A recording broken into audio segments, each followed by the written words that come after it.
I'm so new to this. Can you hear me okay? Do I just bring it down like that? Yeah. Okay. Welcome everybody and happy spring. First day of spring. Yay. So glad to see people. Some people I haven't seen for a while. Really welcome you back. Welcome to you, Reverend Vandiver, Penny, who's generously offered to be our worship associate, and Juliet. Our guest musician today, Juliet Dash, is a senior from Bainbridge High School and is trained in classical music as well as other styles. We're happy to have you. Your music's lovely. We're looking forward to the morning. Our minister today has joined us at Cedars in years in the past. Reverend Deanna Vandiver is a minister of love and liberation affiliated with the Church of the Larger Fellowship, Unitarian Universalist. And she's the founder of Ever Unfolding, LLC, which is an emergent ministry of spiritual accompaniment and creativity. Indeed, Deanna is creative. Our offering today is a special collection for the Ukraine Crisis Fund of Care. You'll learn more about this later. However, a heads up, if you choose to write a check, make it payable to CARE USA with Ukraine Crisis Fund in the memo line. So we have several events happening this week. Monday Mingle is tomorrow between 4 and 6 at the Senior Center. Drop by and visit board member Kasha Singh. Our March Stewardship Month is underway, and this next week we still have spots available on Friday for a Pea Patch tour and bring your own lunch with Fran Corton, a social gathering at the Wilsons, and an afternoon of poetry at Julie Hills, as well as a Hansville hike on Sunday with the Kempkes next Sunday. Look for the gathering sign up at the top of the page of our website, and pledges can be made online, or if you want, you can return the form you received in the mail. Lastly, Pastoral Care is creating a phone companion opportunity. Perhaps you would like to have someone from Cedars connect with you on a regular basis. If you would like to receive a call or make a call once or twice a month, be looking for more information in the Beacon.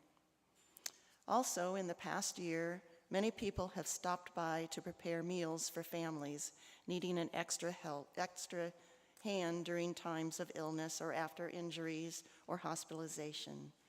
We're hoping to update our list of volunteers. I didn't even introduce myself. I am Susan Schaefer, and I'm on the Board of Trustees, and I'm the board liaison for Pastoral Care. I want to thank everyone who's helped in that area these past couple years. It's a much needed position. Thank you. Thank you.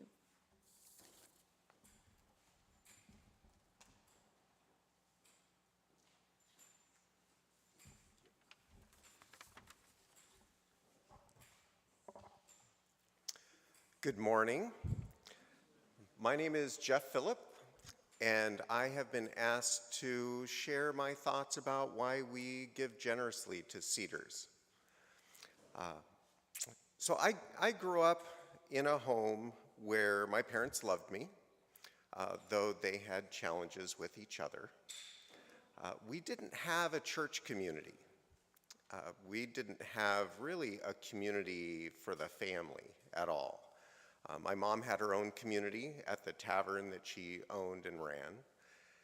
And my father had his community at work, where he managed the fairgrounds, and with his friends that we would go camping with frequently. Perhaps that's why I've sought out a meaningful community when I became an adult, because I didn't necessarily have that when I was a child. And I saw how important it was for my parents individually, but we didn't really have that as a family unit. And Cedars Unitarian Universalist Church has become that community for me and my family for 25 years, which sounds weird to say it's been 25 years, but it's been 25 years. The foundations of Unitarian Universalism align well with my values through the UU principles and the 6 sources that we draw on for our faith. I found strong connections beyond our local UU community as I have worked within the Pacific Western region to lead youth to become strong UU leaders that are grounded in the UU faith. And that's something that's very, very important to me and something that I really cherish in my years as a UU. And it's something that I'm looking forward to creating space for those as young adults, as those children grow up and they have these strong values and are looking for a place to build community with those values. So I've got even something to look forward to. For me, it really comes down to being part of a community with a purpose. And you are that community for me. We have a strong mission that was creatively developed and we have cherished for years. Nancy and I give generously to Cedars UU Church, more generously than we give to any other cause. We give to Planned Parenthood and to NPR, and, you know, all the standard liberal causes, Unitarian Universalist Service Committee, and to homeless shelters in downtown Seattle, but nothing like what we give in amount or meaning to Cedars. And that's because Cedars is different. It's not a disconnected organization that I believe in the cause for. It is my community. And that's why we give more generously to Cedars than we do any place else. That took me a long time to figure out and to understand because, you know, when Nancy and I were young adults, we were like, oh, you know, you give $50 here and you give $25 there. And it took me a while to understand that we are actually supporting a significant part of our lives when we're here. Being in relationship and community is also very complicated. And we have gone through periods at Cedars when we haven't agreed with everything that is done here and the decisions made or how we are together.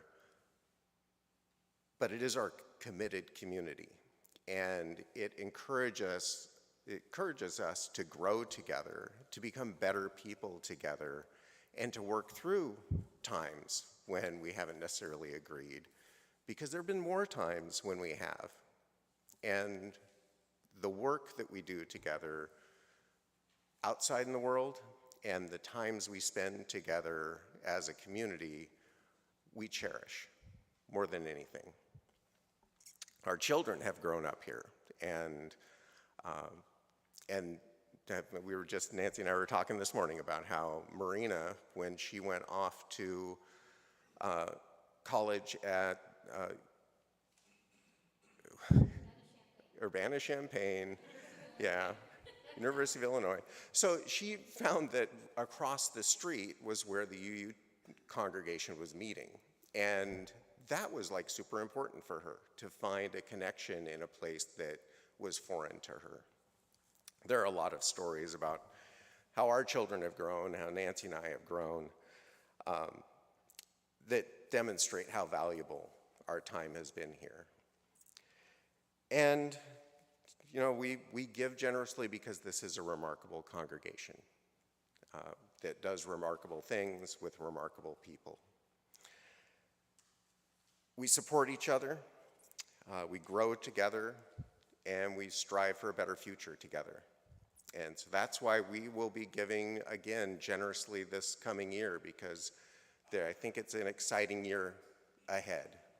It's been a challenging 2 years that we've gone through, and I'm looking forward to some remarkable things that we will all do together.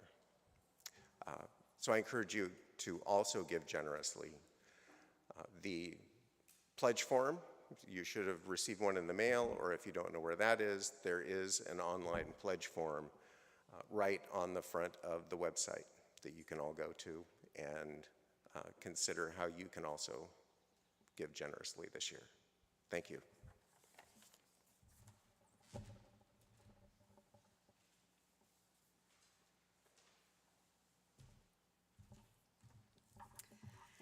Good morning, everyone. It's so good to see everyone today.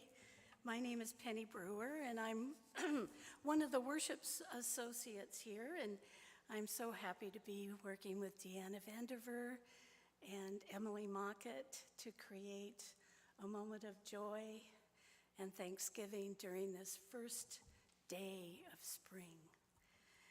And I really want to thank the tech committee, the tech people, the setup people, who am I missing? Sound team. Yeah, because without you, we would not be able to function very well. Thank you, thank you. Before we move on, I do want to pause to acknowledge to the members of our congregation that we occupy the ancestral, traditional, and contemporary lands of the Coast Salish tribes, the homelands of the Suquamish, the Duwamish, the Klallam, and the Chimacum. People were ceded under duress through the Point Elliott and Point No Point treaties. We affirm Indigenous sovereignty, both past and present. The acknowledgement does not substitute for the need to build authentic relationships with modern-day members of these tribes and to learn about their living culture and history. And I know many of us belong to the museum and are doing things with the Suquamish tribe, and it's a wonderful neighbor of ours. And I also want to remind us that Cedars is committed to being a welcoming and inclusive community in all the beauty of languages, cultures, and skin tones that come together in your uniqueness.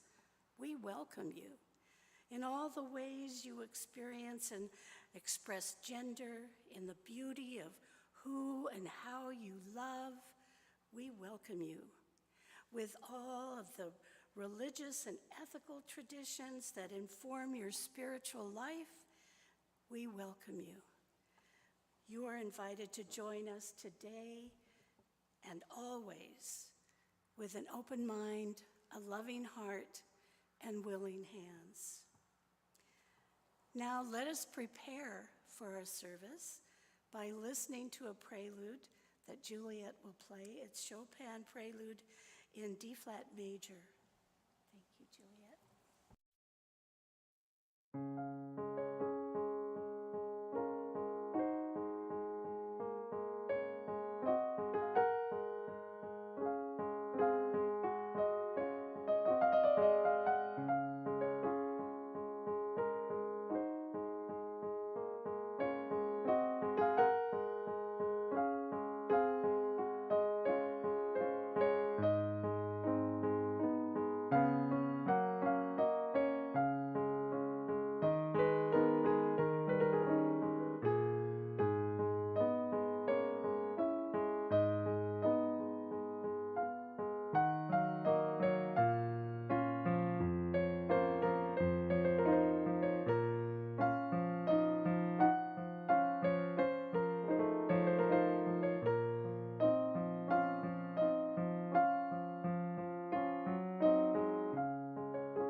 Thank you for that gift. Oh, beloveds, on the wonders of the interwebs, here in your bodies, in the room, it is glorious to gather with you. Our call to worship is a gift from Evan Carvel-Ziemer, Our Souls Speak Spring. If we lived in another climate, our souls might speak another language. We might speak oasis or permafrost, dry season or monsoon, but our souls speak spring. Our souls speak green shoots pushing through last year's leaves. Our souls speak flower buds stretching to sun. It's up there somewhere. Our souls speak mud puddle and nest building, damp earth and worm castings, tiny green leaves and frog choruses. We speak spring because spring sings in us. We gather to nurture our faith in our own growing, our own courage to push through, our own blossoming into beauty, our own small part in the spring of this world. Come, let us worship together. Friends, we give thanks for this day. And if you're joining us via the internet and it is safe where you are, feel free to belt out the words to this song. And if you are here in this building with me, allow the music to soak into your bones as you give thanks in our own appreciative but not out loud way. We give thanks.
Today, the first day of spring, nature is beginning to awaken.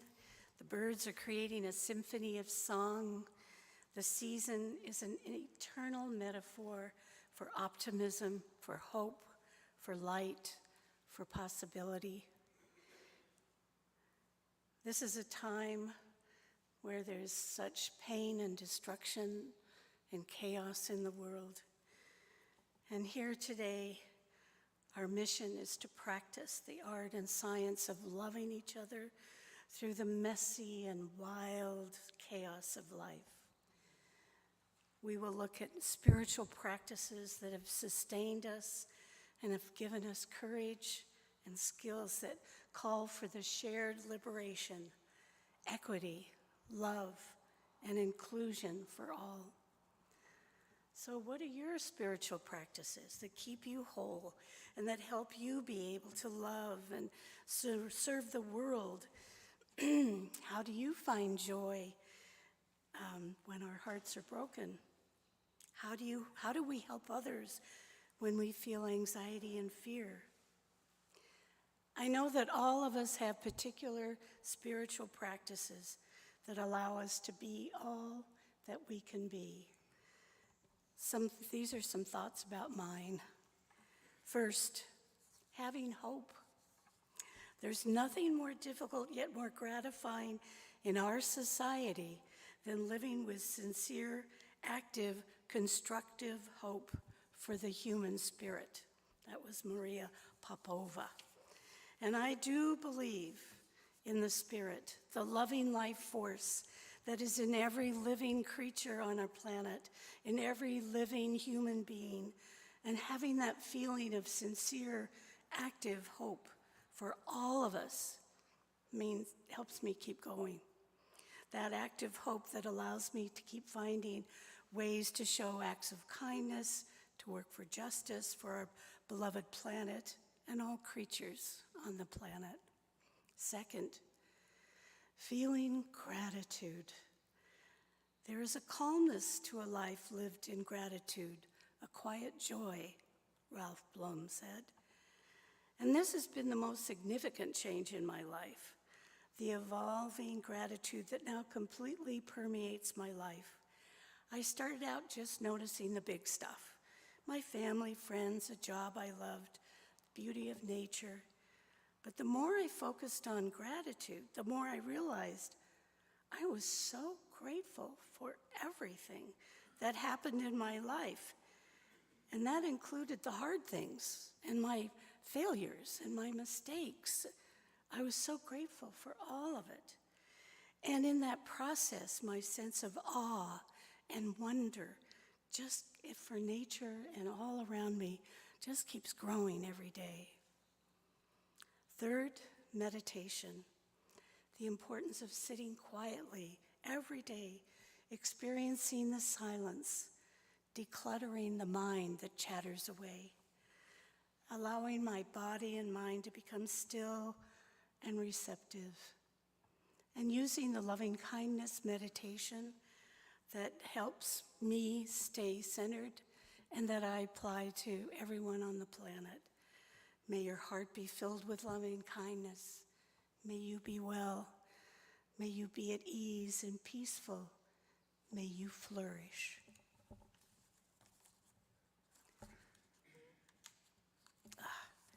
I have bad hands. Arthritis and tremors, it's quite a combo. Fourth, allow creativity to flow. In a time of destruction, create something, a poem, a parade, a community, a school, a vow, a moral principle, one peaceful moment. That's from Maxine Hong Kingston. Creativity is so necessary for us to grow, and creating during a time of chaos allows us to go deeper, to look for the possibilities. I think of Emily Mockett and her amazing poems that she has been writing lately. For me, it's been the journaling club, my Nia dance, it's music, it's writing poetry. All these things have helped me immensely to feel connected to that life force. Fifth, reframing. During the movie Joy, did any of you see the movie Joy? Wasn't that wonderful? Oh my gosh. Both Desmond Tutu and the Dalai Lama talked about their very difficult lives. And the Dalai Lama described how he was able to change his perspective about being forced out of his beloved Tibet and had to move on and move with his people. But what he realized, now he's able to reach more people with service and love and compassion. Reframing our difficult situations, finding the positive lesson in all of our experiences can be so helpful. Sixth, mindfulness.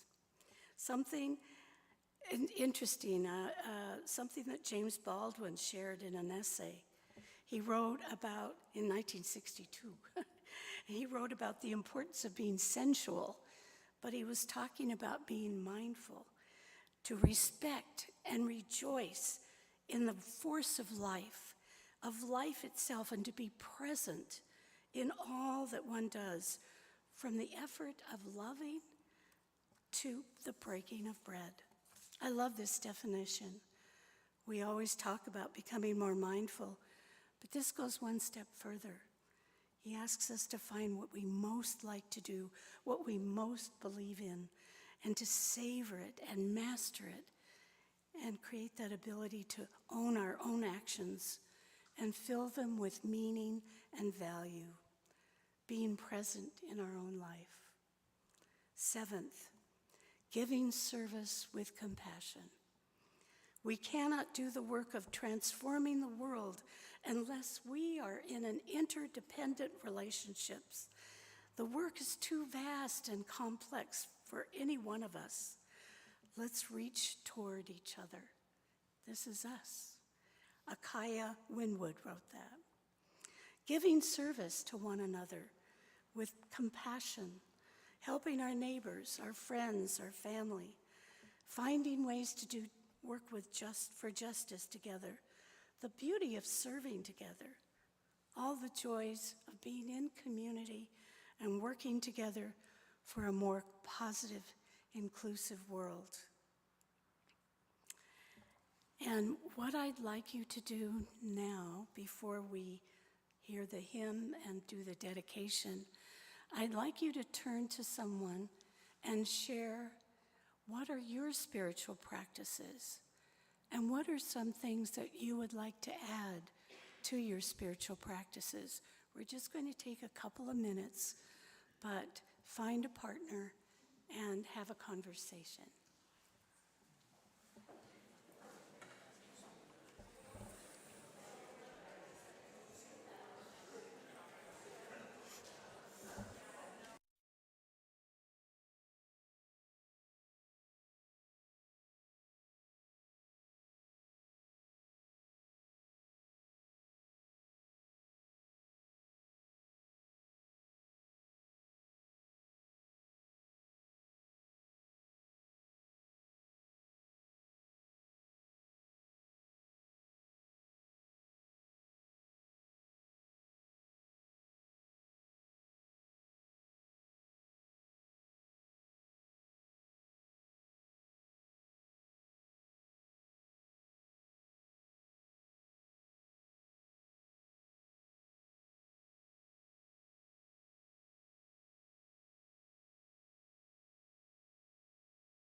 I know it's hard to come back once we start talking, but I'm so glad you had a chance to share. I got to meet Ed, newly here from Davis, California, and we had a wonderful conversation. It was lovely.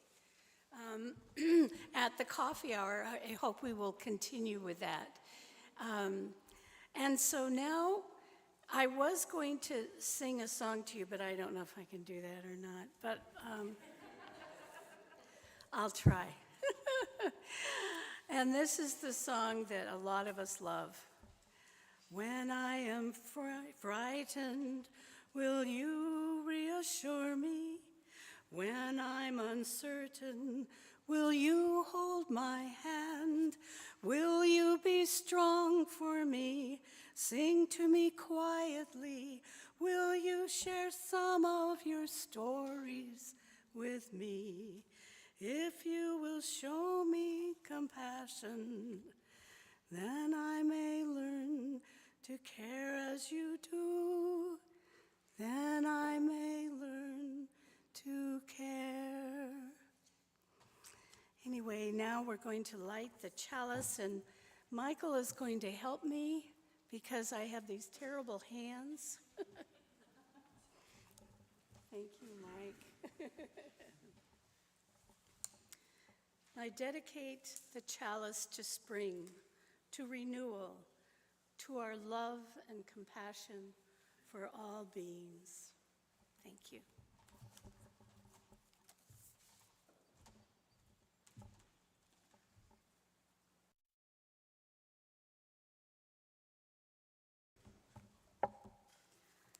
I want to take a moment and honor the gift of your holy hands, Penny, which are glorious.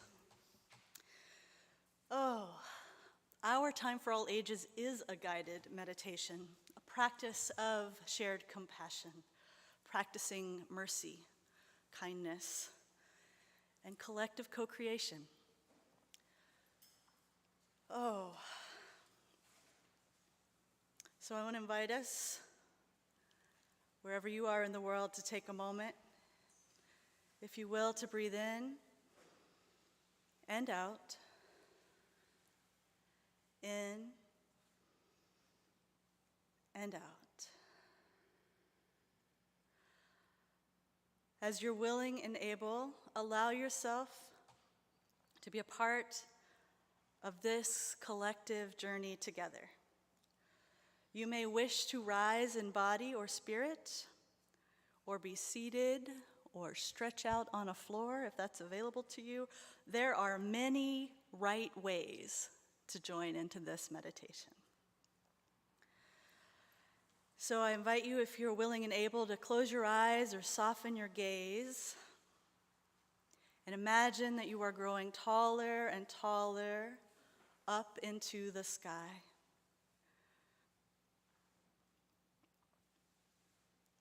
Move your attention from your feet or your seat,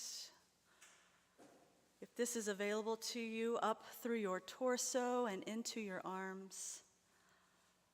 Notice how your body is feeling along the way. Once you get up to your arms, imagine that they are like branches spreading wide as you grow taller. We're going to begin by imagining that we are trees in a forest. Our congregation is the forest, and now all y'all can be the trees. Imagine the kind of tree that you want to be, and begin to find your roots in the floor while stretching up tall. Imagine that you are becoming really stable, starting from your feet or your seat, just like the roots of a tree, connecting you down to earth.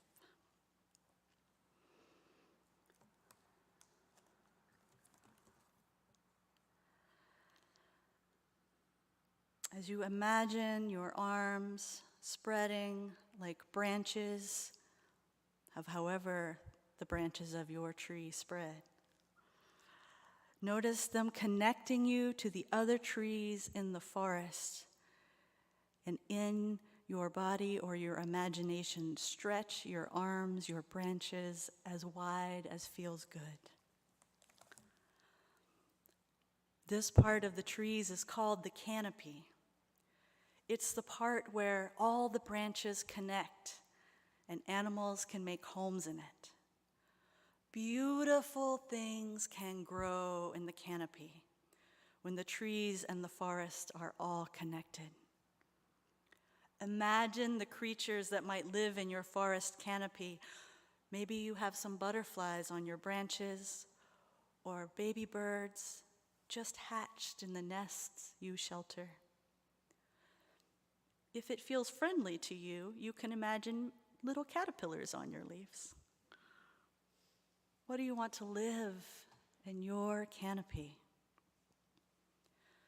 Begin to journey above the canopy by traveling up your trunk, moving your attention out of your arms, through your shoulders and neck, up to the top of your head. Travel all the way up to the very top of your tree, beyond any branches.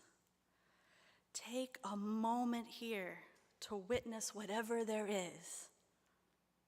What is this forest like? Is it tropical or in the mountains? Is it sunny or rainy, foggy, clear? Are you somewhere familiar or in an unfamiliar space? Here you are invited to imagine anything that you want to be in our forest. Breathing in and breathing out, just like the trees you are. Notice what emotions like sap are rising up in you. What are you feeling? Gently breathe in and out, being present with what is in this canopy, this forest. Slowly, I invite you to release your gaze from the top of the tree and slide back down through the branches, along the trunk, until you are once again noticing how grounded you are in the roots of your being. And as you're willing and able, breathing in and out, I invite you to gently open your eyes or sharpen your gaze or slowly in this moment of imagination, if this is something for you. And as you return to this place, this space, wherever that is, I invite you to receive this meditation as a gift that you can return to whenever you need to become grounded, to shift your perspective, how you're feeling. Are you connected? Yes, always. Whenever you need to give yourself a path to shift away from how you might be experiencing the world. The trees are not alone, and neither are we. Let us breathe in and breathe out. I give thanks for the sustaining beauty of this world. I give thanks that we are all in this together, this interdependent web of life. And in this quiet moment,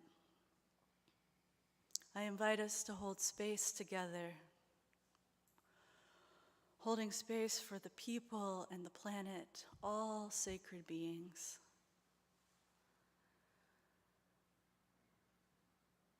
We bear witness that there are many, many experiences in this moment.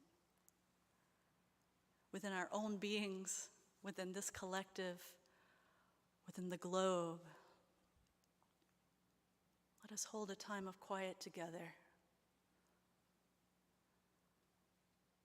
And I acknowledge that quiet does not calm down some people's nervous systems. So if you need a hum, if you need a tap, Be how you need to be to hold this space together with our hearts as open as we can hold them for this moment, honoring the joys and sorrows in this world, in this congregation, in our own hearts. Breathing in and breathing out.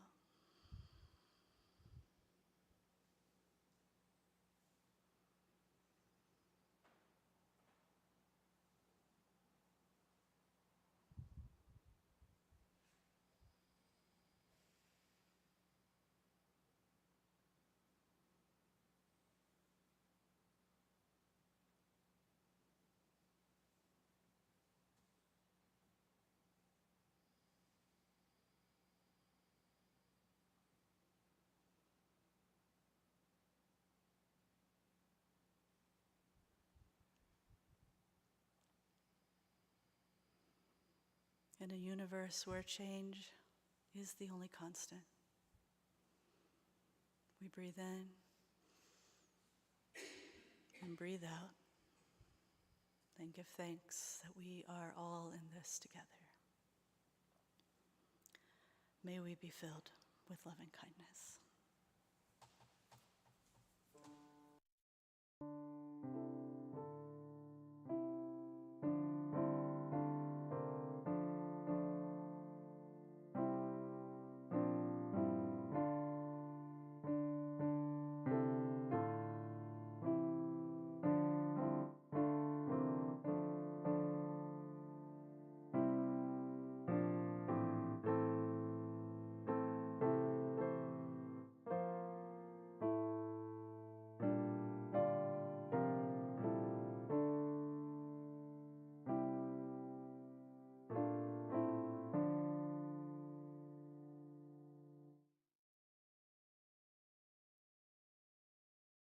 On hope and resilience called Spilling the Light. Unitarian Universalist minister Ninan Soto writes, "To be free, you must embrace the breadth of your own existence without apology, even if they try to take it from you. You must know not that you can do whatever you want. You are not a kudzu vine, or in this place, English ivy, eating entire hillsides for the purpose of feeding your own lush life. You must know instead that inside you are entire universes, milky blue, magenta, and gold, expanding. But to actually be free, you must know and you must fight for the entire universes inside of everyone else. Being free is not a license, but a promise." Y'all, this is the 2-year anniversary Sunday since the big pandemic pivot that had me learning how to preach from my living room. And y'all, the body remembers. It has taken a lot of patience and practice and kindness to stay present and in my body this week. Some days more successfully than others, honoring the entire universe's milky blue, magenta, and gold within my being. Perhaps your bodies are remembering too.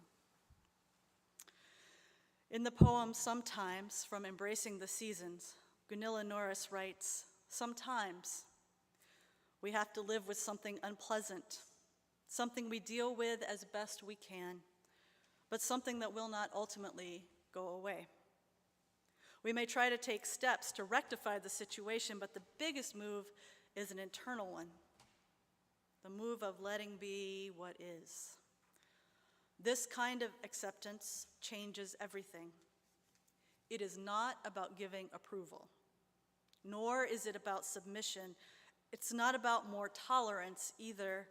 It has to do with kindness.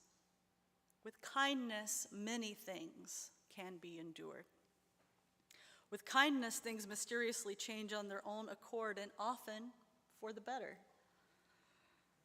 With kindness, we have gathered together today, checking in with each other, meditating together. Soon, for those who are curious about what's happening here, soon we will co-create spring equinox art together and join in a collective body prayer. Because y'all, the body remembers.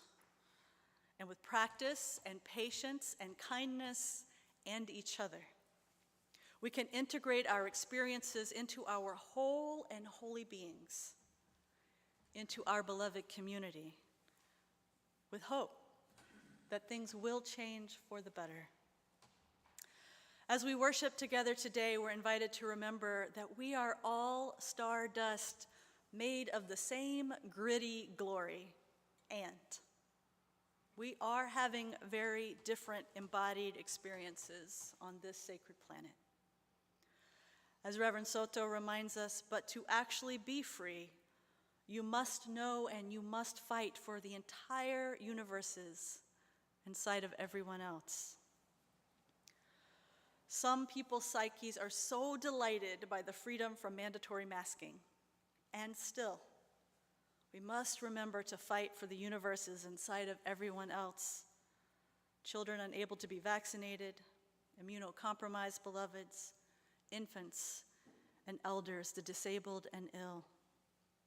Some of us are so committed to voting as a tool for freedom, and still we must remember to fight for those who cannot vote, children, many immigrants, many imprisoned beloveds.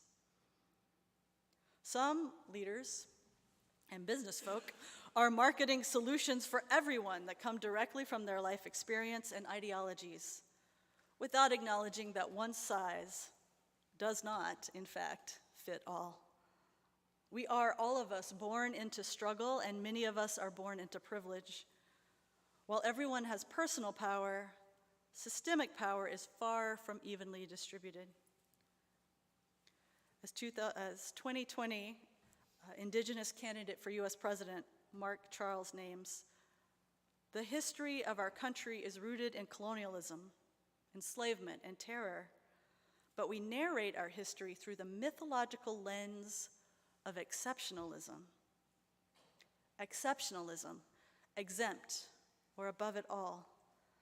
And yet, as just the past 2 years have clearly demonstrated, the interdependent web of life is much more than just a metaphor. And nothing is accepted or exempt from our inherent connection. And yet we move about as individuals, relentless in our commitment to resisting this holy truth of deep connection. A story told by a spiritual ancestor, Anthony DeMello, the leader had become a legend in their lifetime, and it was said that God once sought their advice. I want to play a game of hide and seek with humankind. I've asked my angels what the best place is to hide in. Some say the depth of the ocean.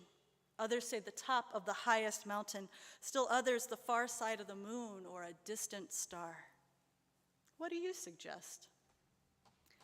Said the leader, hide in the human heart. That is the last place they will think of. Ouch. Ouch.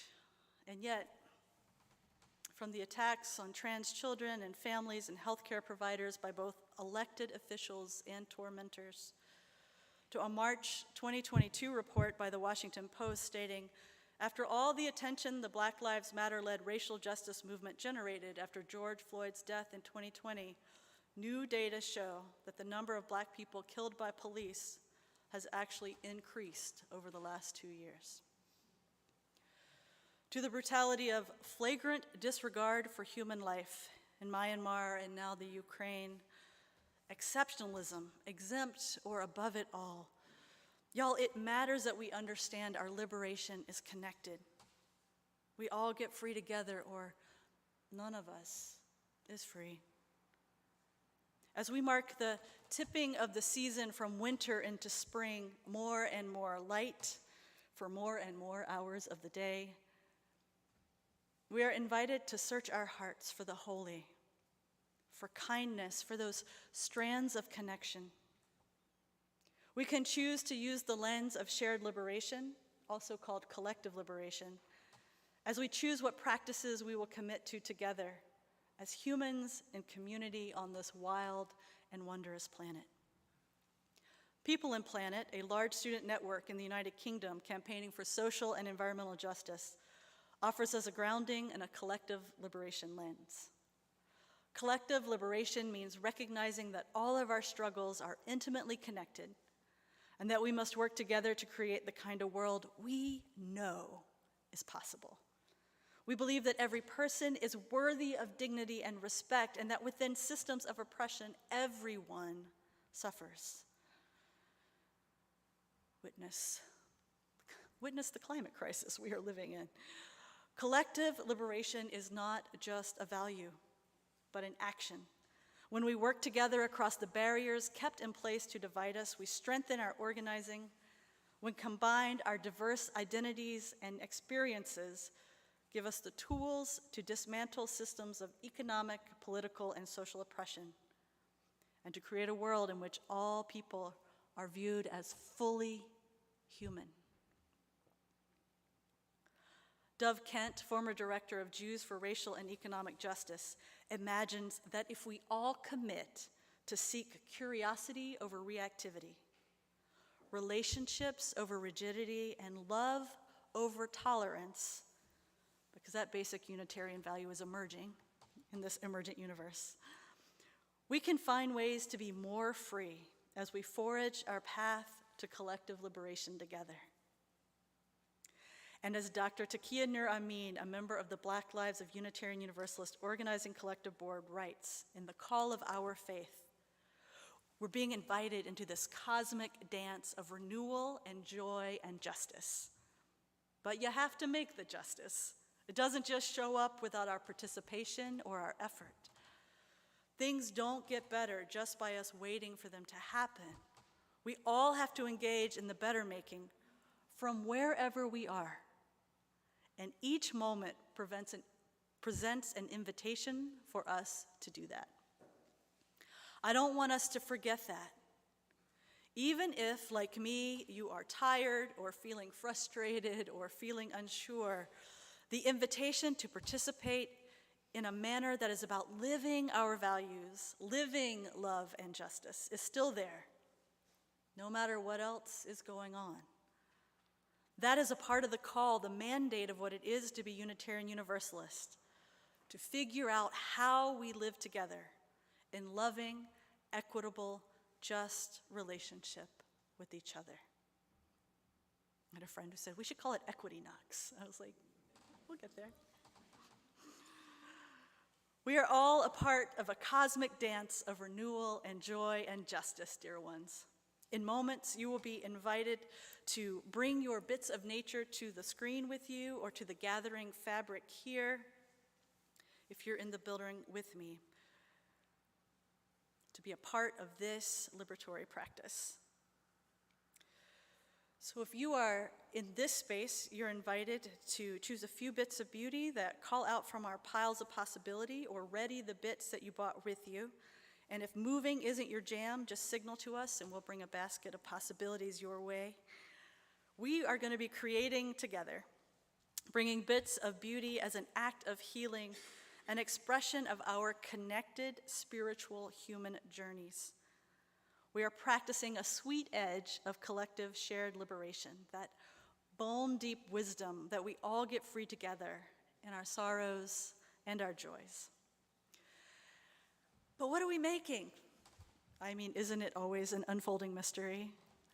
As the Spirit moves you and as you are moved by what is already showing up, we're going to be creating our spring prayer.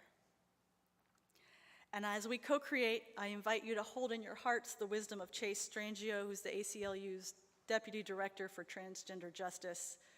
If everything needs to be perfectly packaged, we're never going to be okay with the reality that we are these really complex, messy, uncertain beings. The more we can embrace that, the more I think we can actually transform things. So together, let us embrace the really complex, messy, uncertain beings we are. Together, let us open our hearts to the beautiful, holy mess and make some art. Let us celebrate dignity, joy, and liberation with patience, practice, and kindness. And I give thanks, Juliet will play our loving kindness meditation as we co-create. And once it feels complete, once you feel like you've added enough to the art and feels lovely, the beloved Emily Jane, soon to be ordained an inner spiritual interfaith minister with one spirit, will be leading us in a body prayer. Let us begin, dear ones.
Wow.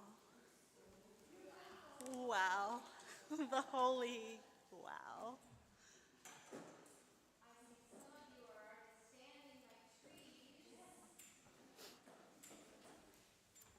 Emily. Can you hear me now? Hey, beautiful trees. I welcome you to celebrate with me our wholeness with a body prayer. You may rise to your feet or stay in your seat as we move our wholeness to the song All This Joy by John Denver. To me, I pray with movement to feel the energy in me connecting to all that is, and I invite you to share that with me in your own body's way. And we are loving unity and joy for the sacred diversity of aliveness that runs through all of us, the bees, the trees, humanity, and the earth.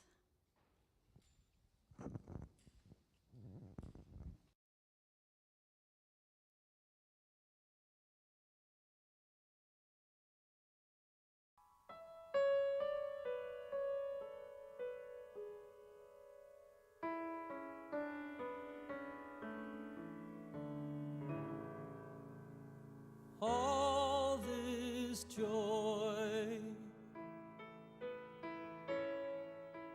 all this sorrow, all this promise, all this pain, such is life. Such is being, such is spirit, such is love. City of joy, city of sorrow, city of promise, city of pain, such is life, such is being, such is spirit, such is love. World of joy, world of sorrow, world of promise, a world of pain, but such is life, such is being, such is spirit, such is love.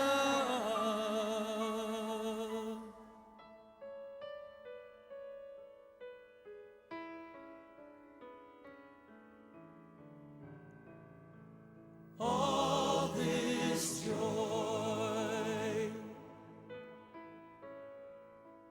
all this sorrow, all this promise, all this pain,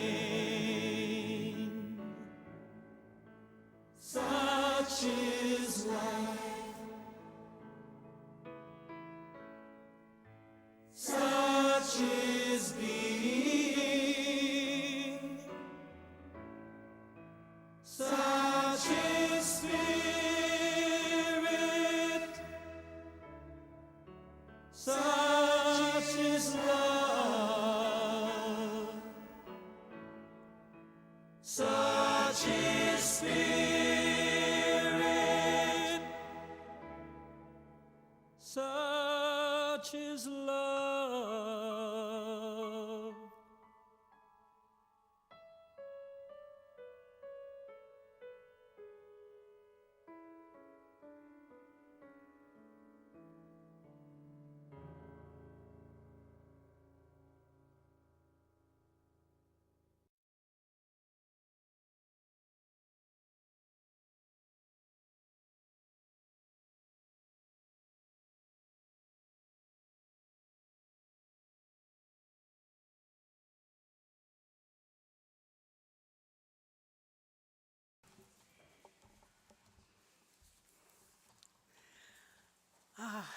Isn't it wonderful to feel the prayer in your body, to feel the music going through you? Now we're going to talk about how can we help the people in Ukraine. So all the money that we give today is going to CARE, which is a 501c3 C3 that works around the globe to save lives, defeat poverty, and achieve social justice. And for the month of March, that's who we want to give our money to the Ukraine Crisis Fund of CARE USA. And your emergency gifts will support their efforts to reach 4 million with immediate aid and recovery, food, water, hygiene kits, psychosocial support, and cash assistance, prioritizing women and girls, families, and elderly. So would the ushers like to come forward?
Y'all, we are being invited into this cosmic dance of renewal and joy and justice. We have co-created such glory where you are in the world and here on this art table. We celebrate your stardust, all the gritty glory. May we continue to practice for a shared liberation, bearing witness to the universes within all of us. May we all get free together. And now, maybe you should lead. I have allergies that suddenly my voice goes. So, We invite you to join in the releasing of this chalice. We extinguish this flame, but not the light of truth, the warmth of community, or the fire of commitment. These we carry in our hearts until we are together again. And friends, when in doubt, may we always know that you can lean on me.